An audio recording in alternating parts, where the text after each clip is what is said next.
వదిలేసి వెళ్ళిపోతాం. కొత్తగా మన నగరపాలక సంస్థకి అధికారులు రావచ్చు, వాళ్ళు ఇంట్రెస్ట్ చేస్తారు. చిన్న డౌట్ మేడం, చిన్న డౌట్. అసలు కౌన్సిల్ అంటే ఏంటి అది చెప్పండి మాకు. అసలు కౌన్సిల్ అంటే ఏమిటి? కార్పొరేటర్ పాత్ర ఏంటి? మేయర్ గారి పాత్ర ఏంటి? మనం దేనికి ఇక్కడ సమావేశమయ్యాము? నాకు అసలు అర్థం కావడం. అంతకుముందు కళలో ఉన్నా కార్పొరేట్ అయితే బ్రహ్మాండంగా ఉంటుంది, సమస్యలు పరిష్కరించుకోవచ్చు, మా ప్రాంత ప్రజల సమస్యలు పరిష్కరించుకోవచ్చు, మీటింగ్లో మాట్లాడవచ్చు, అధికారులు అర్థనే స్పందించేస్తారు, ఈరోజు మాట్లాడేస్తే రేపు లోపల సమస్యలు పరిష్కారం అయిపోతాయని నాకు ఆనందంలో చెప్పింది మీటింగ్ వచ్చేవాడు. ఎప్పుడు చూసినా అసలు కౌన్సిల్ అంటే ఏందో నాకు అర్థం కాక ఉదయం నుంచి అందరిని అడుగుతున్నాను, మీరేమైనా చెప్తారా? కౌన్సిల్ అంటే ఏమిటి? కార్పొరేటర్ పాత్ర ఏంటి? దయచేసి మీరు కానీ కమిషనర్ గారు కానీ మీరు కానీ చెప్పగలిగితే కౌన్సిల్ అంటే ఏమి చెప్పండి మేడం. కౌన్సిల్ అంటే ఏమి చెప్పండి. కౌన్సిల్ అంటే ఏమిటి? మనం ఎందుకు ఇక్కడ కూర్చున్నామో ఈ హాల్లో? కౌన్సిల్ అంటే ఏమిటి నాకు అర్థం కావడా. కౌన్సిల్ అంటే ఏంటి? కార్పొరేటర్ పాత్ర ఏంటి చెప్పండి. మేము కార్పొరేటర్లు అందరూ ఎన్నో ఆశతో వచ్చాం. అసలు కార్పొరేటర్ పాత్ర ఏంటి? మేము ఇక్కడ ప్రతిసారి మా కార్పొరేటర్లు అందరూ మాట్లాడి అని అన్ని సమస్యలు మీ దృష్టికి తీసుకొస్తారు. మీరు కమిషనర్ గారు తెలిసి చెప్పండి అంటారు, అంతే. తర్వాత మీరు భోజనం పెడతారు, చేసి వెళ్ళిపోతారు, ఏమీ లేదు. ఎందుకు మేడం చెప్పండి. అసలు కౌన్సిల్ అంటే చెప్పండి మేడం. అదొకటే డౌట్గా ఉంది. మీ వినాలని కోరిక ఉంది. కౌన్సిల్ అంటే ఏంటి? దాని అర్థం చెప్ప నాకు అర్థం కావాలా. మనం ఎందుకు వెళ్ళి వస్తున్నామో, ఎందుకు మనం ఇలా ఓన్లీ భోజనం చేసేదానికి మీరు పెట్టే బిర్యానీ తినేదానికి వస్తున్నామా? కౌన్సిల్ అంటే ఏంటి? మన సమస్యలు ఎన్ని పరిష్కరిస్తాయి? గౌరవ సభ్యులు కార్పొరేట్లు అడిగి ఏమన్నా అవుతున్నాయా?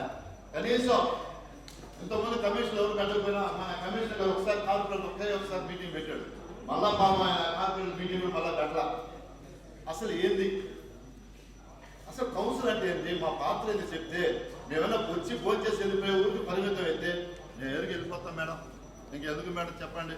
ఇంకోటి మేడం, ఈ మమ్మల్ని పిలిపించి ఆమోదించేదానికన్నా మీరు ఎట్టా కూర్చొని మీరు కమిషన్ కూర్చొని రూమ్లో కూర్చొని ఆమోదం చేసుకోండి మేడం. ఎందుకు మేడం? మాకు కూడా మా పేరుతో 1 లక్ష 2 లక్షలు డ్రా చేస్తారు, మళ్ళా ఎందుకు?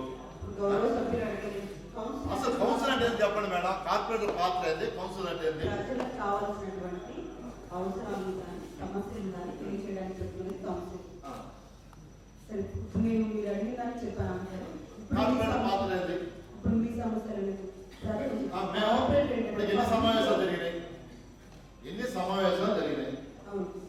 ఎన్ని జరిగినాయి? పాయింట్ ఉండదు. అది ఎందుకు చెప్పండి. అందుకని మీరు ఎట్లా మేడం? అందుకని మీకు అందరికీ చేతులెత్తి నమస్కరిస్తున్నా. ఈ కౌన్సిల్లో ఏమి మాకు మా కార్పొరేట్లకు ఉపయోగపడదా? ఎందుకు చెప్పండి మేడం. ఎందుకు మేము మేడం? అసలు కౌన్సిల్ అంటే అర్థం కాక వస్తున్నాను మేడం. ఒక్క సమస్య కాదు మేడం. నేను గతంలో నేను చేసి మీ దృష్టికి మేము చాలా తీసుకొచ్చాం కదా. ఒకసారి చెప్పండి. కార్పొరేట్లు ముఖ్యమైన సమస్యలు ఏం తీసుకొచ్చాం మీరు చెప్పండి. కార్పొరేట్లు ఏం తీసుకొచ్చారు? ఏ సమస్య మీరు పరిష్కరించారో చెప్పండి. ఏ పరిష్కరించారు అమ్మా? దాంట్లో మన గౌరవ మంత్రివర్యులు మన గౌరవ శాసన శ్రీధర్ రెడ్డి గారు పుణ్యం అని చెప్పి రోడ్డుగా అన్ని బ్రహ్మాండంగా డెవలప్ అవుతున్నాయి. పార్కులు అన్ని వాళ్ళకి మన మున్సిపల్ కార్పొరేటర్ ప్రత్యేక ధన్యవాదాలు తెలియజేస్తున్నాం. అంతకుమించి మీరు మన కౌన్సిల్ తరఫున మనం ఏం చేస్తున్నాం చెప్పండి. మా సమస్యలు ఎలా పరిష్కరిస్తాం? ఎక్కడ అభివృద్ధి జరగడం లేదమ్మా. అది అమ్మా మన గౌరవ శాసనసభ్యులు కోటమిరెడ్డి శ్రీధర్ రెడ్డి గారు, మన పొంగూరు నారాయణ గారు అభివృద్ధి పుణ్యమ్మ, వాళ్ళ అభివృద్ధి దాతలు, వాళ్ళ పుణ్యం అవుతున్నాయమ్మా.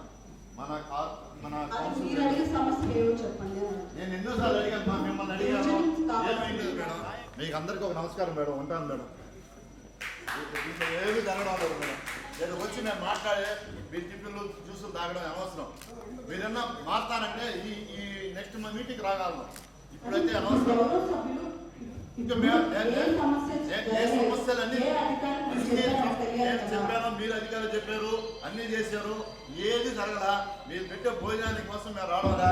ఆ సమస్య మీరు పరిష్కరిస్తానంటే నెక్స్ట్ మీటింగ్ వస్తే